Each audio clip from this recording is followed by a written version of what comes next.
Okay, and Maia's back. Thank you for taking some more time here. Let's talk about Old Strings because you actually there's another song that you perform with on your solo tours, but a beautiful song, just a quiet, um, lots of feeling in it. But go ahead, um, you tell us what you were trying to reach with that song. Yeah, it's funny that that was actually the one song on this record that I wrote, and I pitched them as a song for the album. Oh, Um, so we all sort of pitched songs. Andy and Alf worked on songs together that they originally pitched, and then that's most of them. But then there's three songs that Alex wrote that he put in there, and then I threw this one into the ring. And originally, my demo for it actually was the tempo. It's the same tempo, but the rhythm was double timed, and it was sort of this interesting blend of folk rock. Um, and I had all these instrumental layers, probably like 30 instrumental layers in there when I sent it to them. I was like, oh, this has like a little bit of energy to it. I could see them liking it because we were doing heavier stuff, um, and so it's really funny to me that Andy was like, I think we could totally use this and work with it. And then they like completely stripped out all the instrumentation except for some of my synth pieces and my vocals. And that's basically what the song is now, is like what was underneath all of the other instrumental layers. But I really love this version of the song because it highlights the message of it and the feeling behind it. Um, and it doesn't necessarily need all of those other things. It's a beautiful song, um and it surprised me, because I was like, oh, they're gonna want something fast paced, they're gonna want something heavier, and I had some like electric guitar and some other stuff going on in there, and so it really surprised me when I sent it back, and it was just mostly like my vocals, my synth and keyboard layers, and then they had done this really simple beat underneath and added a couple things, and I was like, oh, yeah, this is nice. um, and Alf is really great on adding just like exactly what the song needs. He's incredibly talented on so many different instruments, and he's played so many different instruments in all of these songs. And Alf added, synths and keys and drums and guitars and everything in between. And so he just added these really subtle synth layers underneath some of the stuff that I had in there, and then this really great, really simple drum beat, and Andy always comes in with the perfect, bass underneath everything, and then Alex added the most beautiful guitar pieces, and we've always talked about how this song feels like a dance between the vocal and the guitar, and they sort of swirl around each other at different times, and it's just so beautiful, and we've really talked about that a lot, about how much this song just feels like the most beautiful dance between the guitar and the vocal, and it was just really, really cool, and I think a really great representation of how Alex and I work together, and take inspiration from each other when we're working on these songs. And he'll add a melody line and I'll add some vocal parts to go along with it, or he'll take my vocal part and then dance around it with the most beautiful intricate guitar layers, and it's just the most amazing thing to work with him, and it's a really great team effort to make that song into what it is on the album, and I'm really excited about it.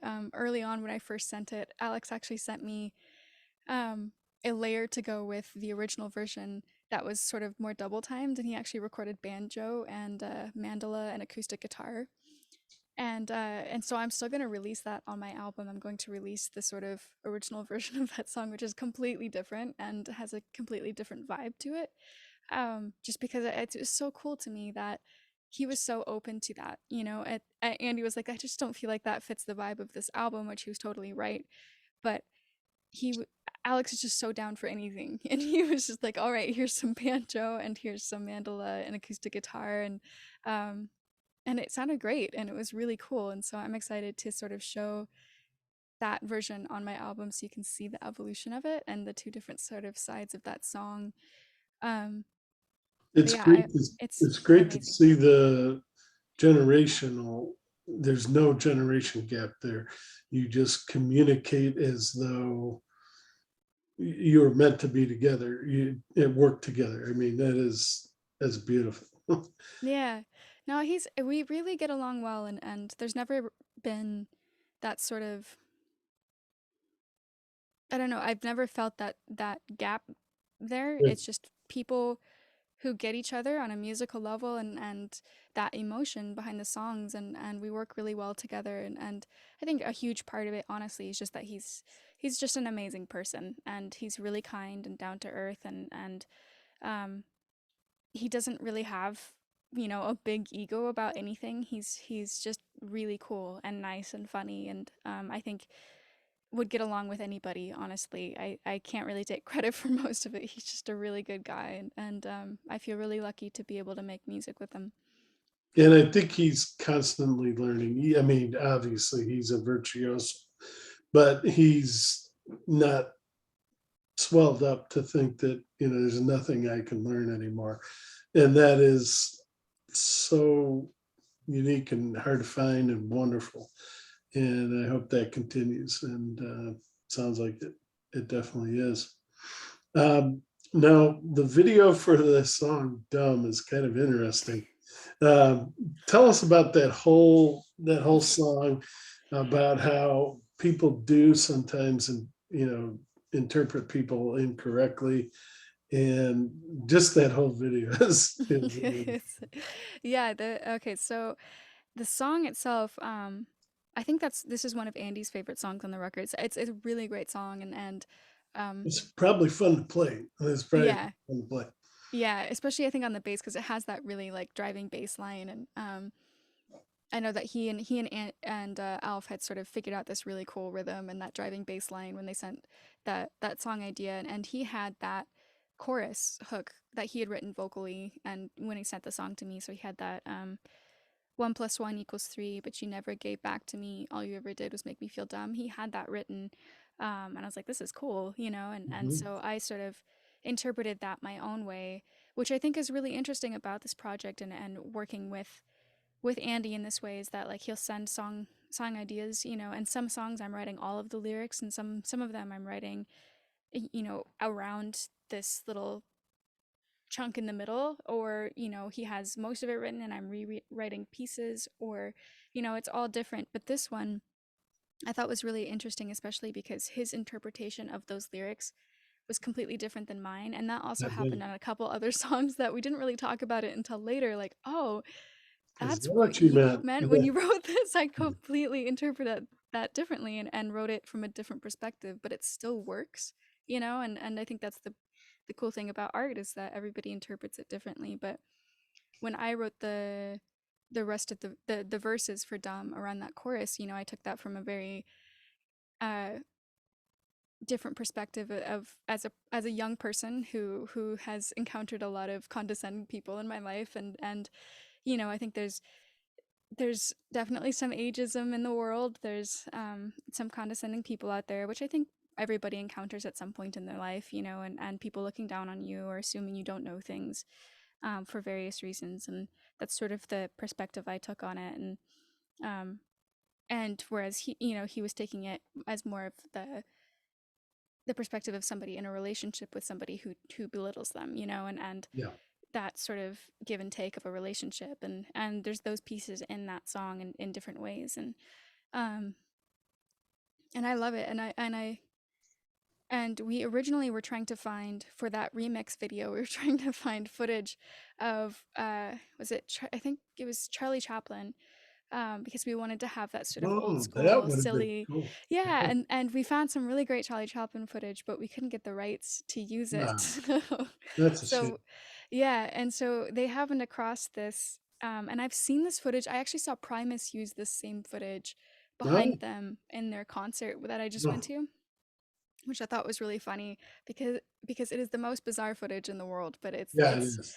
yeah, it's from a PSA on bike safety that a bunch of kids made, Oh I my think in goodness. like the 70s or 80s, and it is the most bizarre thing you've ever seen. It's so creepy. They have Yeah, these monkey masks and they're riding yeah, on bikes, and if you watch the whole thing, they all die in different ways, and yeah. um it's just so bizarre and weird, but it's public domain, so anybody can use it and turn Yeah. it into something. But I think we wanted something a little bit silly for the video, and we had kind of tried to come up with a couple different concepts, but that was the one that was like, oh, this is intriguing and weird, um, but maybe doesn't take itself a little too seriously, which is good. But yeah, it's a weird it's a weird video. Well, Western Sunset is a great tribute to Neil Peart. Did you ever meet Neil Peart? I did not get the chance to Yeah. meet Neil.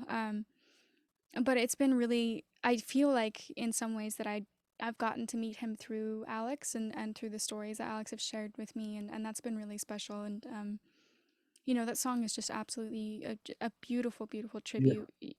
Early on, I think we are like, oh, well, maybe we could add some lyrics to this, and um, I had I had Neil's book actually here, and I was trying to read through it and really get a sense of him and the life that he had led. And I remember talking to Alex on a Zoom call, asking sort of the story behind the song, and that was one of my favorite moments working on this album was just getting to hear those stories and um, to connect with Alex, but also with Neil through that process, and it was really special. And I did write some lyrics and try a couple drafts of vocals, and they're really, it was pretty, but ultimately both Alex and I were like, it just doesn't feel right, and because the voice of the song is very much Alex, and it says everything that it needs to say as it is, and ultimately we were just like, it's perfect the way that it is, and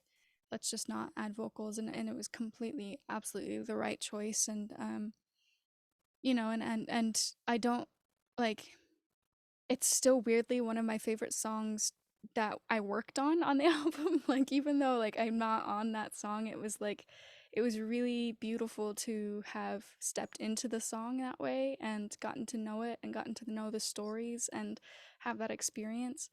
Um and You can feel the sunset.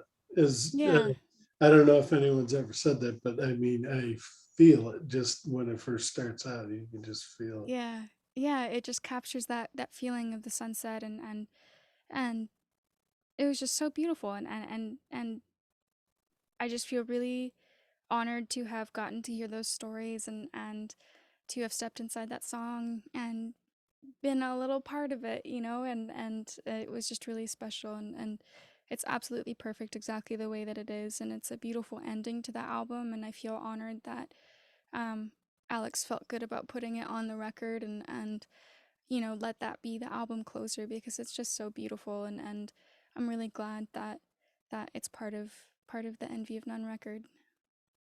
Let me just ask you, when I talked with Andy, he said that at that time there was a 90% chance there's going to be another one. Are you working on part two, or is it complete? Will it be out next year? No, I'm kidding. Uh, I can't give a lot of information, but we are working on some music, and that's been really fun. And so there's definitely more things in the works currently. and one other thing, he at that time he and Alex were like, we don't want to go on tour.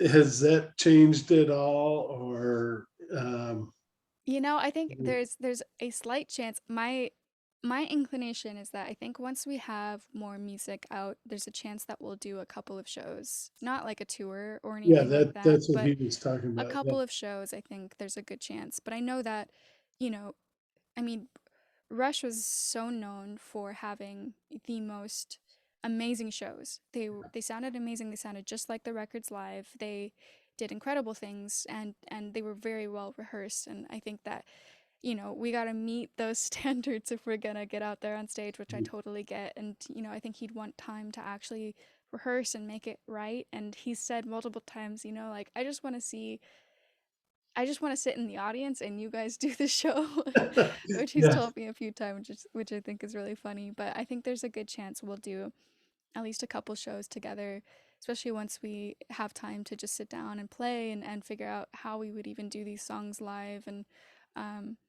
but I don't want to put pressure on anybody to do it. If Right. it feels right, I think we'll try it, but we'll see what happens. And I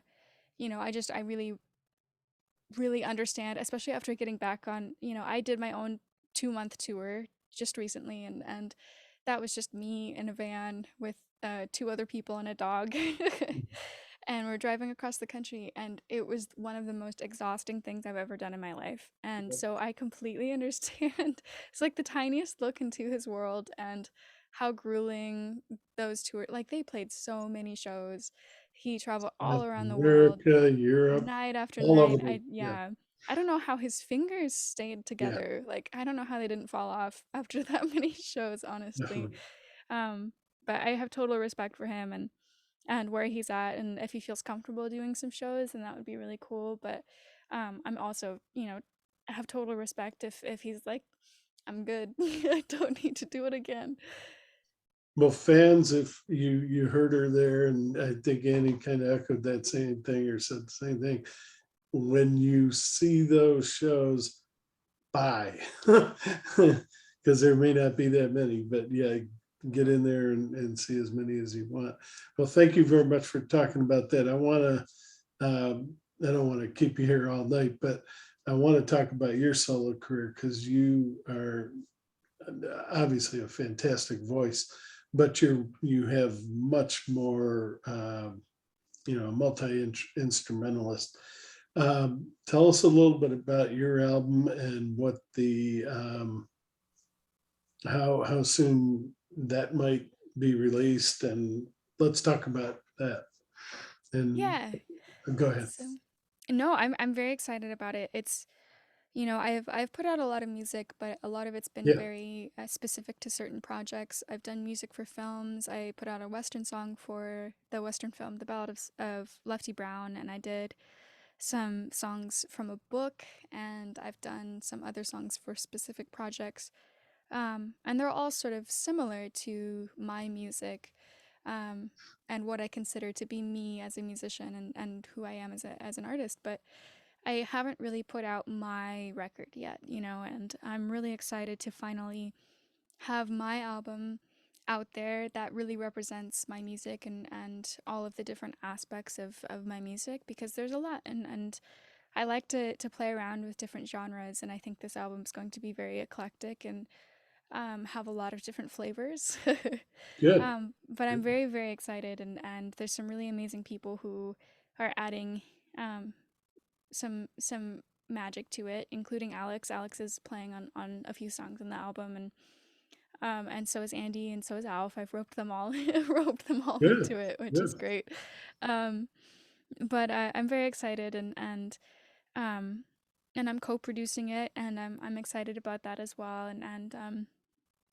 And it's been a long time coming, and my co-producer, who goes by Elephant, is really really amazing, and he's really supported my journey, and sort of learning how to produce, and that's been really exciting for me, and I feel like I'm finally at a place where I can express my ideas, and make the song how I want it to be, and so I'm really excited for it, and I'm hoping that it will be done by, what's the release date? I was gonna change it to April 12th. I think we're aiming for a February release date. Oh, good. Yeah, maybe March. I'm hoping earlier, but we'll see what happens. And I'm really close to being done with about 20 songs, so it's probably going to Wow. be 2 albums. But Two album. Oh my um, goodness. yeah, I'm Double happy album. about it. Nice. That's a nice start. Yeah. Yeah. Well, good, good. I'm in. I'll buy it. I'm Thank thinking you. about Yeah, it's exciting, it. and we've got some music videos that we filmed, and it's just been I put a lot of my heart into it, and I hope people like it. And there's a lot of songs on this record that are about healing, and pushing through the harder things in life, and to making it to the other side. And I'm hoping that people will find it relatable and cathartic to listen to, and that it will leave them with a little bit of hope. Um, That's my hope, at least. We all need that. We definitely need that after the last 2 years we've all been through, but everyone needs that every day. So thank you. Thank you for that. And then will there be a bigger tour, or I know I'm putting the apple before the cart or whatever, but um, are you thinking about another tour or? I hope so. I'm hoping that I'll be able to, once this album's out, that I'll be able to do um maybe an international tour. It'd be really nice to tour through Europe if I can, and um that would be really exciting for me. I do have a few fans over there, and it would be A nice lot of to, fans now. yeah, yeah. So it'd be exciting, and I hope so. I hope I'll get the chance to travel a little bit more and take it on the road, and um, I think this is really that the point at which I'm sort of defining that music, and I'm excited once it's out there to be able to support it, and I imagine there'll be some tours supporting that music. Well, don't forget about Seattle, please. I won't. I love Seattle. We'd love to have you here for sure. Um, we've talked about a lot of things. Is there anything I've left out or anything more that you wanted to talk about or say? No, you've been wonderful, and I really appreciate your time, and thank you for being patient with me as I've been running around all over the place and rescheduling, and you've been wonderful. So thank you.